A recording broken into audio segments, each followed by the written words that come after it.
Greetings and welcome to this edition of Positronic. I'm Barry P. Cook. I'm here to review the most recent episode of The Orville. It was called Gently Falling Rain. And we start out on Krill, where there's a rally being held by an apparently charismatic figure who is speaking against the forces within Krill society that would seek peace with the Union.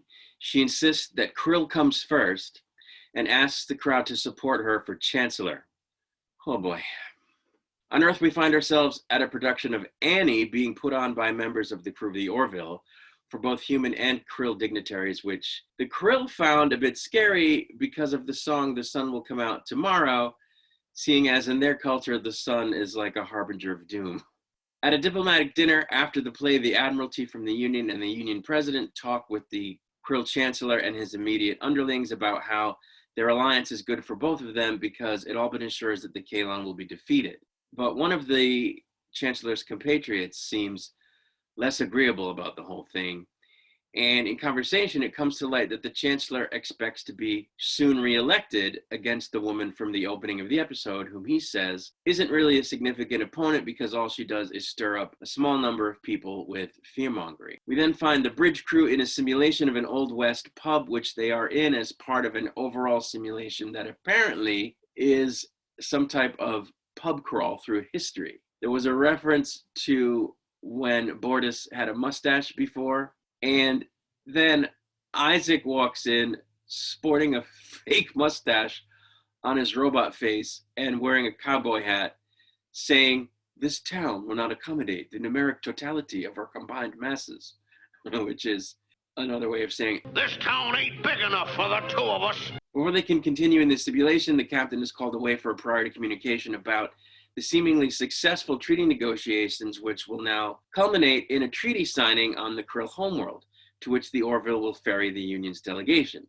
When the delegation arrives, one of the admirals shows the captain footage of the Chancellor's opponent making what we would refer to as a very nationalistic speech, as before, but they show parts of it we didn't see in the opening. It turns out that this opposition leader is Talea, the Krill spy who had masqueraded as a human and had dated the captain in the past, whom he released back to the Krill when he discovered her ruse. It also turns out that there's a whole bunch of propaganda surrounding the election, which includes entirely falsified videos showing the Chancellor doing horrendous things that he never did.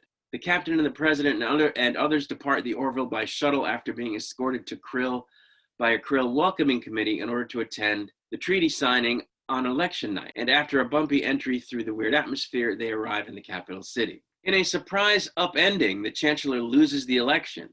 And though he says that he intends to ask for a recount seeing as it was close, the new Chancellor has immediately been empowered by the Council of Clerics in what would seem to be an irregularity.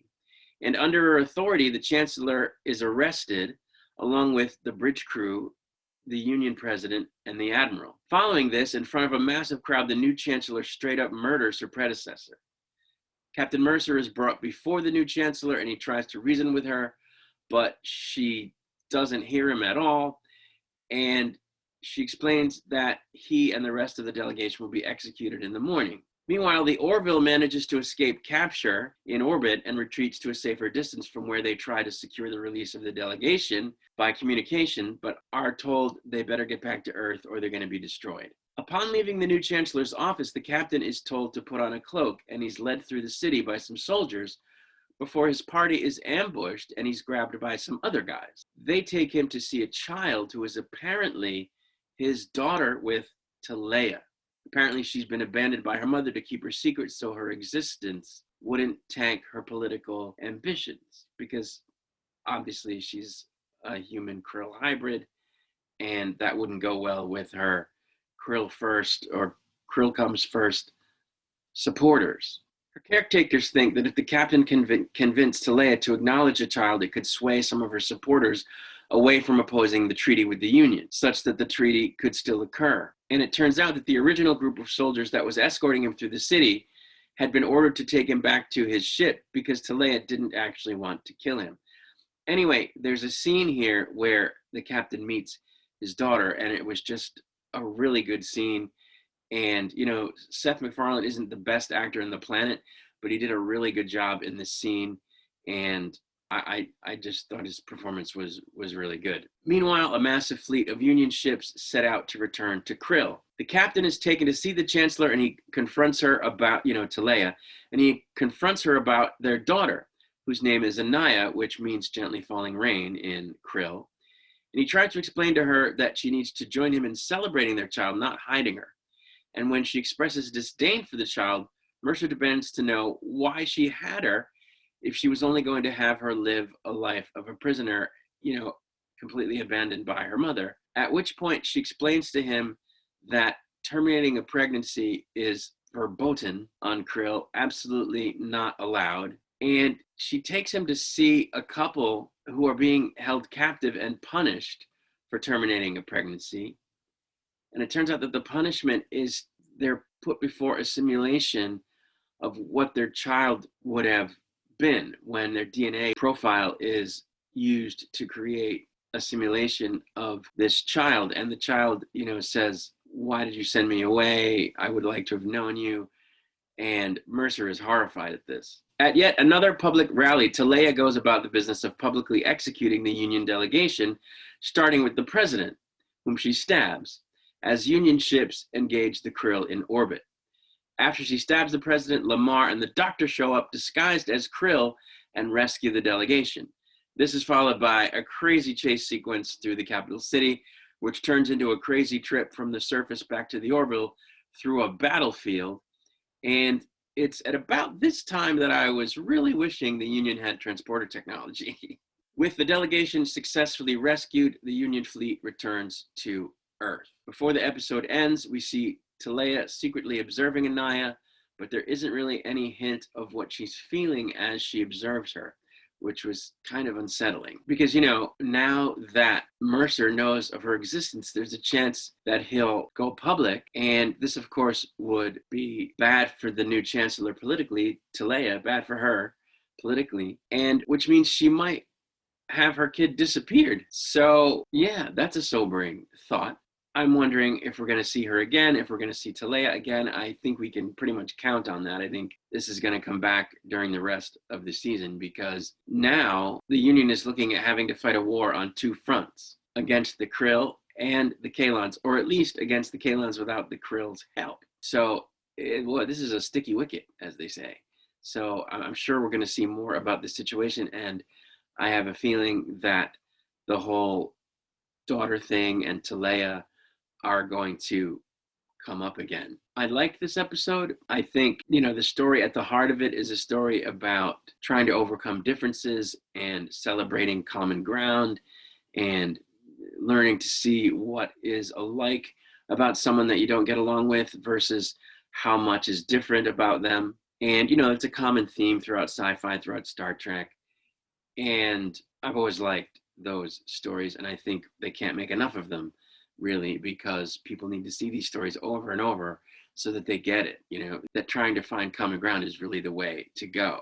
So I was happy for that. As I said, I think Seth MacFarlane did a good job.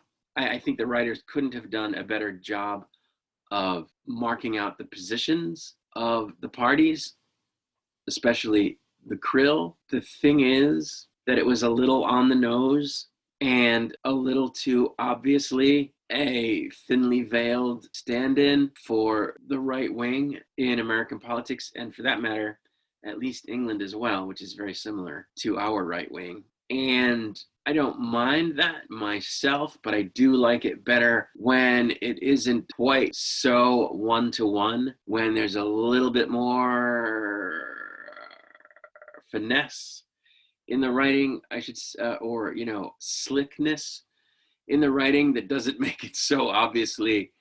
This was bordering on propaganda, political propaganda. And, it made itself, it made no allowances for the fact that not all right-wing people are like that, and not all right-wing people are extreme like that.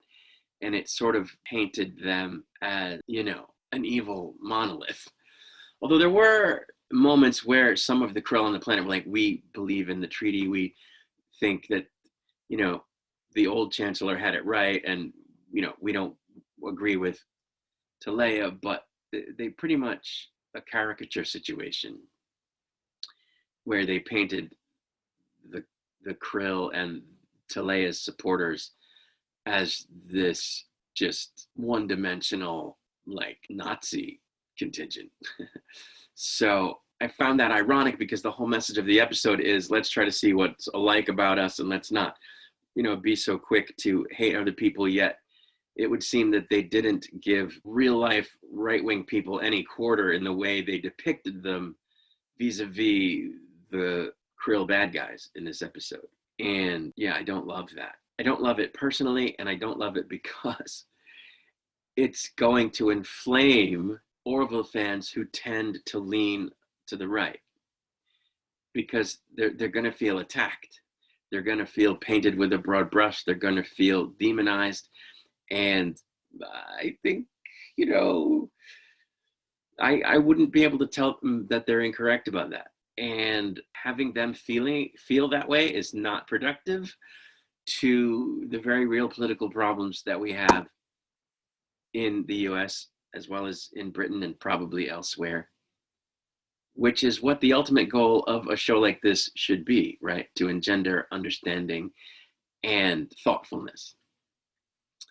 But this didn't really demonstrate that the writers are acting with understanding and thoughtfulness.